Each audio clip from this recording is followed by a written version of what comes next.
Hey everyone, what's up? Lately I've been totally into videos about upcoming games, but if you're looking for fresh releases that just dropped, you're in the right place.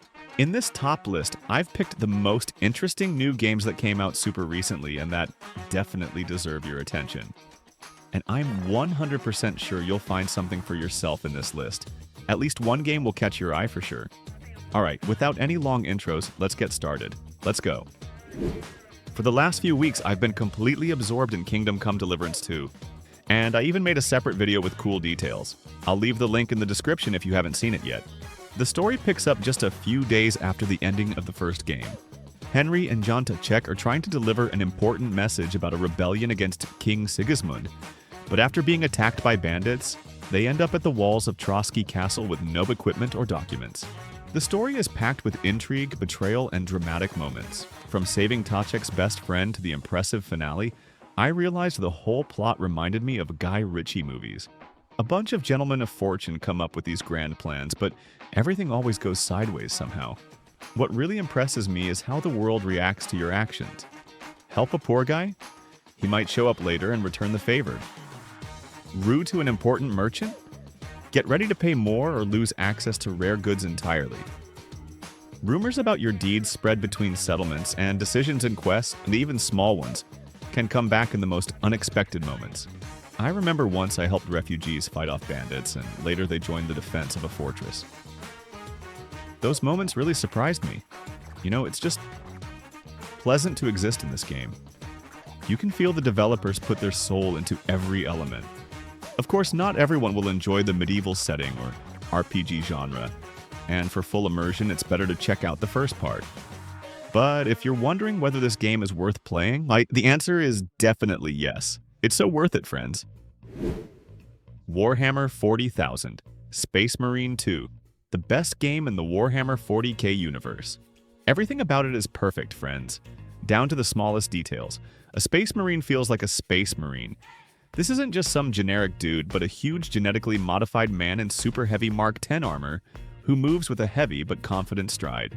The Chainsword feels exactly how you'd imagine it from reading the books. Massive, crushing everything in its path, spilling rivers of blood. The bolter doesn't fire ordinary bullets, but actual rocket-propelled rounds. And you can feel it in both the recoil and impact. The developers literally managed to make all mechanics exactly as they should be. Landing on a Tyranid planet feels just like in the books, only more colorful, more alive, and you can bathe in Xenos blood with your own hands.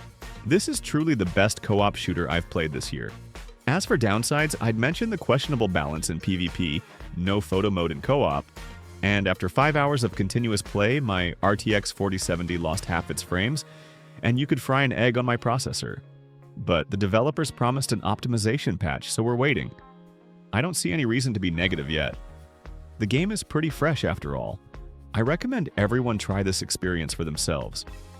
You might like it so much that you'll want to live in this game, or it might frustrate you with its difficulty, or even scare you off with its oceans of blood, but it won't leave anyone indifferent. The best co-op in recent times. A game that respects the player's time and delivers pure joy. Indiana Jones and the Great Circle. An amazing game that I played for 7 hours through Game Pass, reaching the desert section. And you know what, friends? I just couldn't help but support the developers by buying this game, even though the price is a bit steep in my opinion. But what games should we support if not ones like this? The game is made with huge love and completely follows Indiana Jones traditions. The style is consistent throughout, from the cinematics and animations to the musical score. It's an excellent meditative adventure with beautiful locations to explore, secrets to find, puzzles to solve, and hidden passages to discover. Plus, the game is seasoned with a great plot, high-quality cutscenes, and dialogues. But I'll warn those of you who wanted gameplay in the style of Uncharted or Tomb Raider. That's not what you get here. It's mostly calm, meditative gameplay with location exploration, mixed with hand-to-hand combat and occasional shootouts. But you can avoid that too if you prefer stealth. Overall, friends, this adventure game is truly a worthy product, made with attention to detail and little things. And if you loved watching Indiana Jones as a kid, then I strongly recommend playing this. I don't just think, I know you'll be absolutely thrilled. In my opinion, friends, these are the kinds of games worth buying and supporting for future development. It turned out to be a surprisingly good game that, honestly, I initially had zero expectations for. Alan Wake 2. Probably one of the most controversial games of 2023. Some people found it suffocating and boring, while others were completely captivated by Alan Wake's continued journey through his own book. I 100% belong to the second group. I'll try to briefly cover all aspects without spoilers. Graphics. There's nothing to explain here, friends. The graphical quality is simply top tier. Remedy's own Northlight engine works some kind of magic. Story. Both the plot itself and how it's delivered through various mechanics is excellent. The only thing you could nitpick is that it feels a bit stretched out in places. This delivery style might have felt suffocating to some, but that's purely subjective. Gameplay. There are enough mechanics and they're diverse. Yeah, many complain about the meaninglessness of the clue board for the main characters, saying everything in the game is already clear, but I think it's more for immersion in the game world. Without the board, it would be pretty hard to navigate such a complex story, especially for those who only play a couple hours a day. Not everyone has phenomenal memory, and the board helps remember what's what and moves the player forward in the story. Basically, if you love Remedy games, all this leads us to Alan Wake 2, a game where characters and references from the studio's other projects are intertwined. All these years, the Finns were working toward this game, and they created something amazing. I really hope to play more games from these guys in the future. Elder Scrolls 4 Oblivion Remastered. An unexpected comeback, friends. That very game I played for days on end as a kid. I swear it looked exactly the same back then. Only then the graphics were rendered by my imagination. Now my graphics card is sweating trying to handle the Unreal power. And there's something about the game running at 30 FPS, just like in 2006 when I had a prehistoric calculator instead of a computer. Full immersion in nostalgia, so to speak. But jokes aside, the graphics are simply top-notch. What Bethesda calls a remaster, many would call a remake. The technical aspect deserves special praise. Using the hybrid Unreal Engine 5, combined with the original Oblivion engine, is just a genius solution.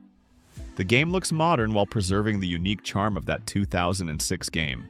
Maybe my emotions are slightly colored by the fact that this is my favorite Elder Scrolls title, but objectively, friends, this re-release definitely deserves attention and purchase. Now, I'm confident about the future of my favorite series. If things continue this way, maybe the 6th Elder Scrolls won't disappoint us either. Yes, of course, the remaster has minor issues with gameplay and optimization, and doesn't support mods, but that's surely just a matter of time. The game just came out and has already proven itself. I hope it'll only get better from here. Overall, this is exactly the update that needed to happen, preserving the spirit of the original while giving the game new life with modern technology. Bravo, Bethesda. You sold me an old game again, and I'm happy about it. Alone in the Dark. It's funny how the first Resident Evil was made with Alone in the Dark in mind, and now the new Alone in the Dark was made with the new Resident Evil remakes in mind. These games are very similar, but that's not a negative for Alone in the Dark. Quite the opposite. I generally like the game. I completed it 4 times. Twice with both characters, and then I found out the game has manual saves, and I didn't need to play through separately for another ending. Oh well, I wanted to get all the achievements anyway.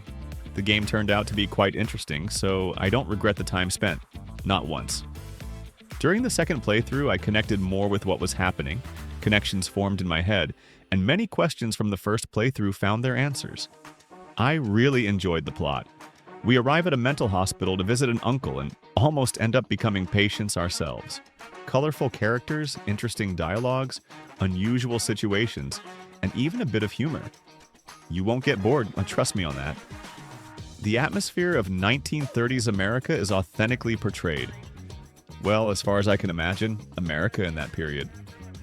The sounds and music turned out great too. Various noises, creaks, and rustles at the beginning of the game made me jump. I recommend experiencing the game for yourself. If you like the Resident Evil remakes, then you should enjoy the new Alone in the Dark too. At least gameplay-wise, these games feel very similar to me. But Alone in the Dark stands out because of its story. That's its special feature. On April 24th, Clair Obscur Expedition 33 was released. This debut project from a small French studio received enthusiastic reviews from gamers. and currently holds first place among the highest-rated games of 2025, according to OpenCritic. That's why I decided to add this game to the list. According to journalists, the game is a real treat for turn-based combat system fans. Reviews praise the game for its creativity and polish, even comparing it to Final Fantasy VII. Some even call Expedition 33 an instant classic. A bit about the plot. Once a year, a witch called the Artist wakes up and draws on a monolith, writing her cursed number. And every person whose age matches this number turns to dust and fades away. Each year, the number decreases. Tomorrow, she will wake up and write the number 33. We're heading on the final expedition to destroy the Artist and save the world. It will take you about 40 hours to complete Expedition 33, but to finish this action RPG 100%, you'll need around 70 hours. The game is available on Xbox Series X and S, PlayStation 5, and PC. And by the way, it's also on Xbox Game Pass. Nobody Wants to Die. Playing this game, I shed a quiet tear for the excellent series Altered Carbon. By the way, I recommend watching it. I found many parallels between these two works. As for the game itself, it's a pleasant, interactive movie that will take 2 to 3 evenings to complete. Sometimes games like this are exactly what you need to relieve fatigue between projects that take dozens of hours. The story is concentrated, the pace of narration is just right to keep you engaged and enjoy the process of working as a noir detective, which is our role here. The only thing that left a negative impression was the slightly rushed finale, which felt like it was either written in a hurry or they didn't know how to tie everything together without giving players a monotonous lecture with the resolution at the end. But maybe that will be in the sequel, who knows? The visuals. From the noir cyberpunk style to the beauty of the Unreal Engine 5 graphics. This deserves my respect, friends. Special props to the developers for handling Unreal Engine 5. Nobody Wants to Die is very well optimized, and if you have a graphics card like an RTX 3060 or 3070, you can easily play on high settings, even in 2K resolution. And unfortunately, that's a rare thing nowadays. Typically, games on Unreal Engine 5 are terribly optimized, but thankfully this game is an exception. Silent Hill 2 Remake. In the era of rampant remakes and remasters, you don't get surprised anymore. But this particular game, I honestly admit I was waiting for. But with great caution since the remake was being made by third-party developers from Bloober Team. And how awesome that they pulled it off. The graphics are definitely a huge upgrade, and the game looks phenomenal. But they managed much more, like preserving that special atmosphere. The fog, streets, indoor spaces, everything is filled with details and atmosphere. Visually, it's incredibly beautiful, but in some places it seemed to me that the dirty, moldy style of the original was slightly lost. But overall, the feelings of horror and discomfort from the original remained. Music and sound. Well, friends, there are just no words. I was glad that Akira Yamaoka returned to create new tracks and rework old ones. It's like a breath of nostalgia, but at the same time a fresh take on familiar compositions. The sounds of footsteps, creaking doors, shadows in the fog, every detail still scares you to your core. Gameplay? Here I was a bit disappointed. Despite improvements in controls and combat system, I still feel that the fights don't quite match modern standards. Yes, it's good old survival horror where every bullet counts, but at times the combat can feel a bit boring. However, puzzles and world exploration are still excellent. That's what I always loved about the original Silent Hill 2. And thank you for not changing the original story. James, Maria, Laura, their stories and characters are still just as interesting. Yes, there are small changes that some might not like, but overall they enhance the atmosphere without killing the spirit of the original. In conclusion, I want to say, friends, for me as a Silent Hill 2 fan, this remake turned out to be more successful than not. Yes, not without controversial moments, of course, but it conveys the same feelings as the original, just in an updated package.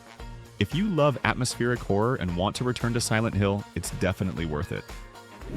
The first Berserker, Khazan.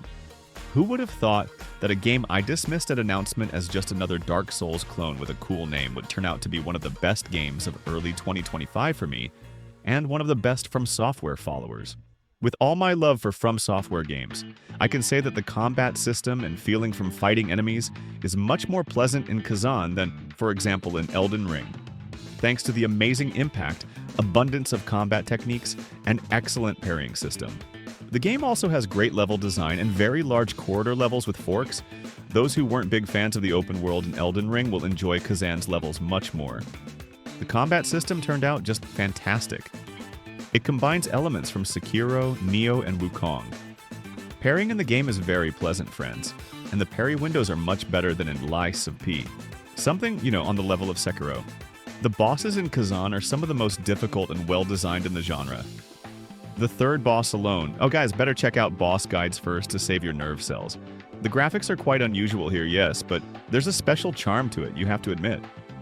I can say the game turned out very engaging and enjoyable in terms of gameplay. My rating is 9 out of 10. Definitely not 6 or 7 out of 10 as some game journalists rate it. By the way, popular Souls-like channels rated Khazan very highly, calling it one of the best games in the genre in terms of combat system and boss difficulty. This is the best game for those who want to feel like the legendary Guts from the Berserk manga. In general, friends, this is clearly not a game to pass by. If any of you are still wondering whether to buy it or not, just install the free demo version and try it. I think all your doubts will disappear immediately. Well, these were far from all the interesting games released within a year. So if you support this video, I'll make a second part, and a third, and maybe even a fourth.